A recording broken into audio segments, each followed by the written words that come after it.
नमस्कार मंडळी. डिसेंबर महिना म्हटलं की आपल्याला वेध लागतात ते म्हणजे ख्रिसमस आणि 31च्या पार्टीचे. म्हणूनच आज आपण जगातील सर्वात सोप्या पद्धतीचा केक बनवणार आहोत. अगदी हाताखाली साहित्य असतं, त्या साहित्यामध्ये हा केक बनवून तयार होतो. तुम्ही अगदी पहिल्यांदा जरी केक बनवत असाल तर तुमचा सुद्धा केक असाच एकदम मऊ लुसलुशीत आणि स्पॉन्जी तयार होईल. इथे केक बनवण्यासाठी अजिबात मैद्याचा वापर केलेला नाही. त्याचबरोबर हा केक आपण कढईमध्ये बनवलेला आहे, त्यामुळे बनवायला अगदी सोपा आहे. अगदी परफेक्ट मेजरमेंट आहे. त्यामुळे व्हिडिओ शेवटपर्यंत नक्की पहा आणि आवडला तर लाईक आणि चॅनलला सबस्क्राईब करायला विसरू नका. चला मग रव्याचा फ्रूट केक बनवण्यासाठी आपल्याला इथे साहित्य काय लागतं हे आपण बघूयात. सर्व साहित्य मी मेजर करताना मेजरिंग कप्सचा वापर केलेला आहे. तुमच्याकडे जर मेजरिंग कप्स नसतील तर या पद्धतीची कोणत्याही एखाद्या स्टँडर्ड साईजची वाटी घ्यायची आणि सर्व साहित्य त्या वाटीनेच मोजायचं. एखादा पदार्थ एका वाटीने आणि दुसरा पदार्थ दुसऱ्या वाटीने मोजला असं करू नका. सगळे पदार्थ मोजण्यासाठी एकच कोणतंही प्रमाण वापरा. चला आता प्रत्येक साहित्याचं एक्झॅक्ट मेजरमेंट बघूयात.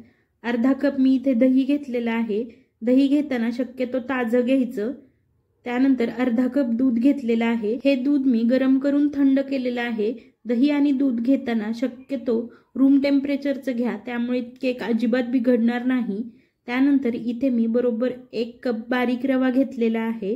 तुम्ही हवं तर मोठा रवा घेतलात तरी सुद्धा चालेल. रवा कपमध्ये भरताना एकदम असा शीग लावून भरायचा नाही. रवा कपमध्ये भरल्यानंतर बोटाने असं फिरवून घ्यायचं. त्यानंतर इथे मी बरोबर अर्धा कप साखर घेतलेली आहे. साखरेच्या ऐवजी अर्धा कप पिठी साखर जरी घेतली तरी सुद्धा चालते. त्यानंतर इथे 1/4 कप म्हणजेच बरोबर पाव कप रिफाइंड सनफ्लॉवर ऑइल घेतलेला आहे. कोणतंही तेल घ्या, चालू शकतं. फक्त त्या तेलाचा वास येत नसावा, म्हणजेच तिळाचं तेल किंवा कोणतंही वासाचं तेल अजिबात वापरायचं नाही. नाहीतर त्या तेलाचा वास तयार होणाऱ्या केकला सुद्धा लागू शकतो. इथे तेलाच्या ऐवजी तुम्ही मेल्ट केलेलं बटर किंवा तूप सुद्धा वापरलं तरी सुद्धा चालू शकतं.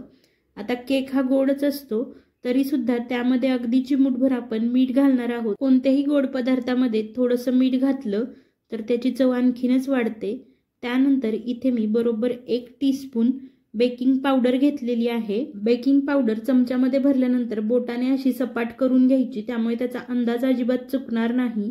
त्यानंतर अर्धा टीस्पून बेकिंग सोडा घेतलेला आहे. तो सुद्धा बोटाने फिरवून असा एकदम चपटा करून घ्यायचा, त्यामुळे याचा सुद्धा अंदाज चुकणार नाही. त्यानंतर इथे मी कलरफुल टुटी फ्रुटी घेतलेली आहे. टुटी फ्रुटीचं प्रमाण तुम्ही तुमच्या आवडीनुसार कमी किंवा जास्त करू शकता. आमच्याकडे थोडीशी जास्त आवडते, त्यामुळे मी जास्त घेतलेली आहे. आणि काही ड्रायफ्रुट्सचे तुकडे घेतलेले आहेत. यामध्ये 5 ते 6 प्रत्येकी काजू, बदाम आणि अक्रोडाचे तुकडे घेतलेले आहेत. हे नाही वापरले तरी सुद्धा चालतील. त्यानंतर इथे मी व्हॅनिला इसेन्स घेतलेला आहे. जर तुमच्याकडे इसेन्स अवेलेबल नसेल तर त्याऐवजी अर्धा टेबलस्पून वेलचीची पूड घेतली तरी सुद्धा चालेल. हे प्रत्येक साहित्याचे प्रमाण मी डिस्क्रिप्शन बॉक्समध्ये डिटेलमध्ये देते, तुम्ही ते एकदा जाऊन चेक करा. इथे वापरलेल्या साहित्यापैकी टुटी फ्रुटी घालणे आणि ड्रायफ्रुट्सचे तुकडे घालणे हे पूर्णपणे ऑप्शनल आहे. ते नाही जरी वापरले तरी सुद्धा तयार होणारा केक खूप चविष्ट होतो. आता केक फुगवण्यासाठी इथे आपण बेकिंग सोडा आणि बेकिंग पावडर वापरत आहोत. ते जरी तुमच्याकडे नसेल तर इनो फ्रूट सॉल्ट 1 चमचाभर वापरलं तरी सुद्धा चालेल. चला आता मग केक बनवण्यासाठी सुरुवात करूयात. मिक्सरचं जे मोठं भांडं असतं ज्यामध्ये आपण ज्यूस करतो, त्यामध्ये रवा, साखर, दही, तेल आणि दूध घालून चांगलं फिरवून घ्यायचं. तो व्हिडिओ माझ्याकडून चुकून स्किप झाला. फक्त जे अर्धा कप दूध घेतलं होतं त्यापैकी 4 ते 5 चमचे दूध शिल्लक ठेवून बाकीचं दूध मी यामध्ये घालून फिरवून घेतलं. आता मिक्सरमधून फिरवून घेतलेलं रव्याचं मिश्रण एका बाउलमध्ये काढून घेऊयात. हे सगळे पदार्थ तुम्ही या बाउलमध्येच मिक्स करून घेतलेत तरी सुद्धा चालतील, पण थोडा वेळ जास्त जातो. त्यामुळे मिक्सरमधून फिरवून घेतले तर आपला वेळ सुद्धा वाचतो. याची कन्सिस्टन्सी तुम्ही आता बघू शकता. केक बनवण्यासाठी आपण इथे रव्याचा वापर करतोय. रवा भिजण्यासाठी थोडा वेळ द्यावा लागतो, त्यामुळे 15 ते 20 मिनिट रवा भिजण्यासाठी असाच बाजूला ठेवून द्यायचा. इथे आपला रवा भिजतोय तोपर्यंत बाकीची तयारी करून घेऊयात. आपण केक कढईमध्ये बनवणार आहोत, त्यासाठी कढई प्रीहीट करून घ्यायची आहे. कढईमध्ये एक छोटीशी प्लेट उलटी करून ठेवलेली आहे.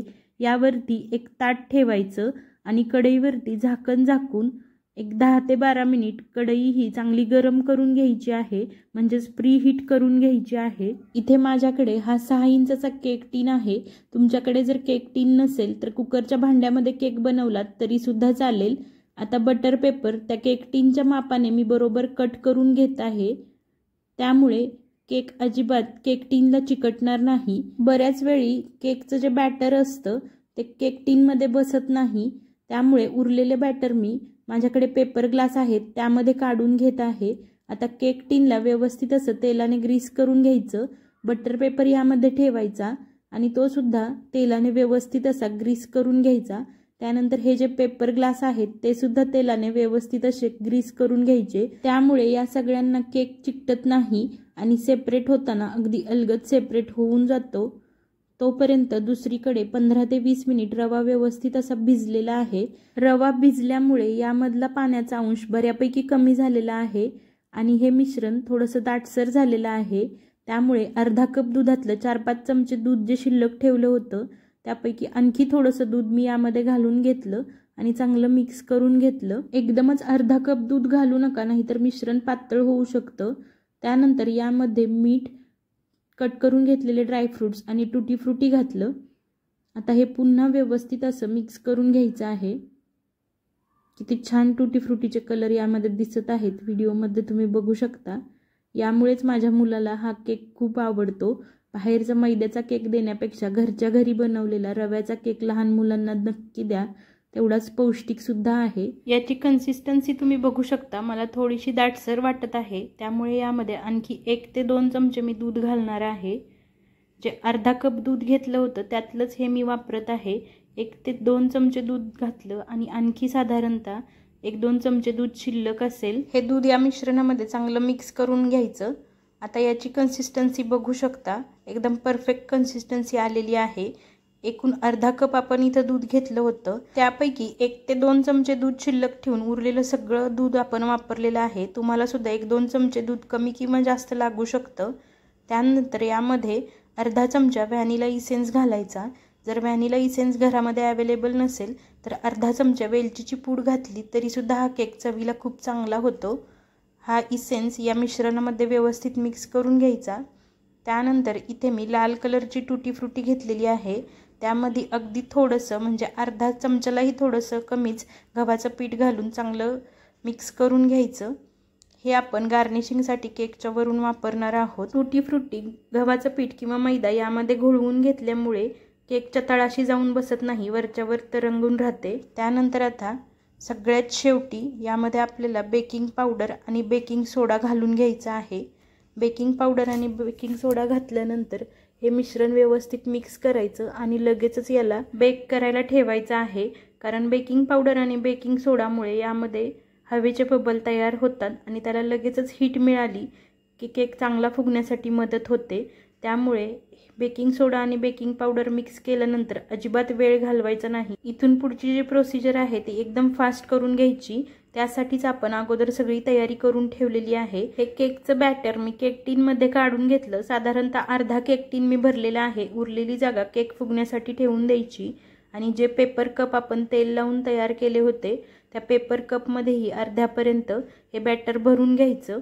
दोन्ही पेपर कपमध्ये मी व्यवस्थित असं हे बॅटर भरून घेतलं। घरामध्ये जर पेपर कप अवेलेबल नसतील तर कोणत्याही एखाद्या वाटीला तेलाने ग्रीस करून हे मिश्रण त्यामध्ये काढून घेतले तरी सुद्धा चालेल। आता यामध्ये काही हवेचे बबल ट्रॅप झालेले असतात, ते घालवण्यासाठी पेपर कप आणि हा केक टीन सुद्धा व्यवस्थित असा टॅप करून घ्यायचा, त्यामुळे हवेचे बबल जे असतात ते निघून जातात।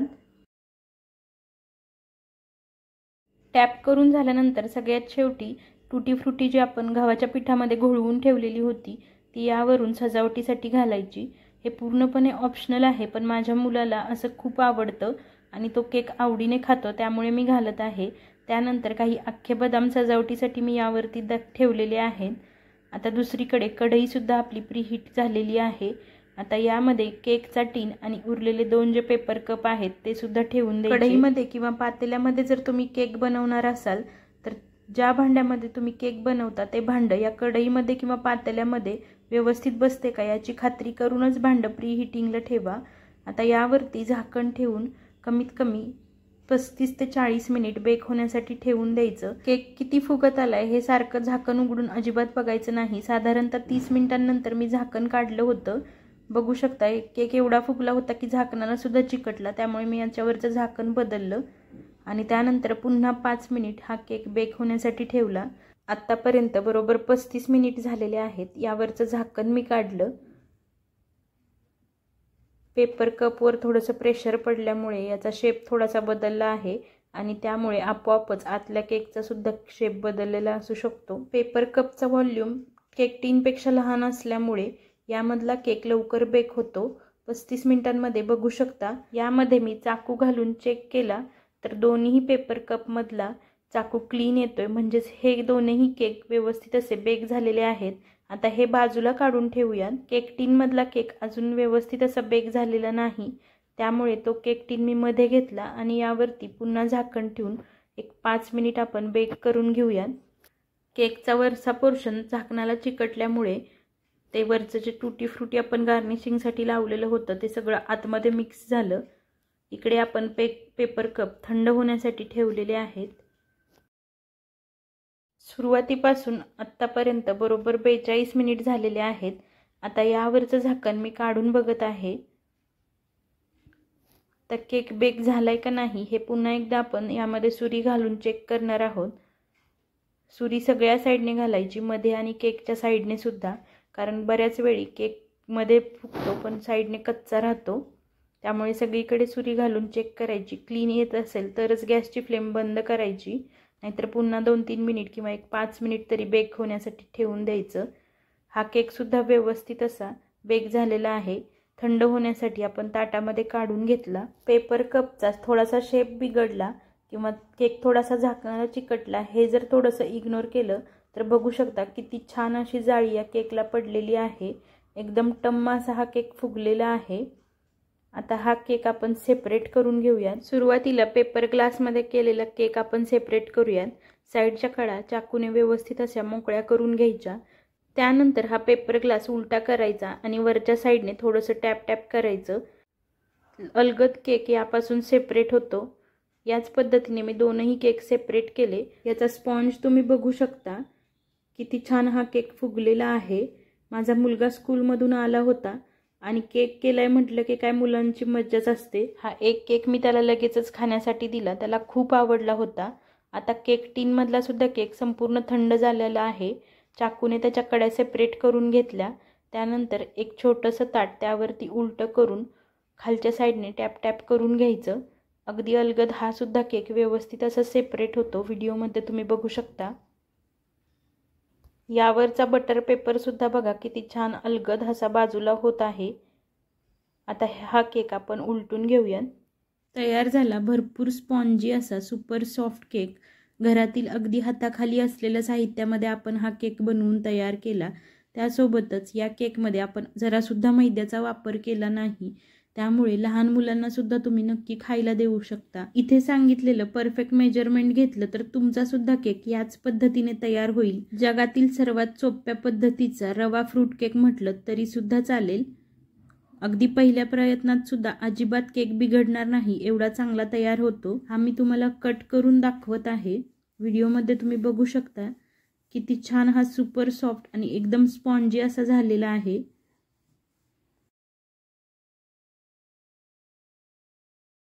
तर तुम्हाला हा व्हिडिओ कसा वाटला आणि केकची रेसिपी कशी वाटली हे मला कमेंट करून नक्की सांगा।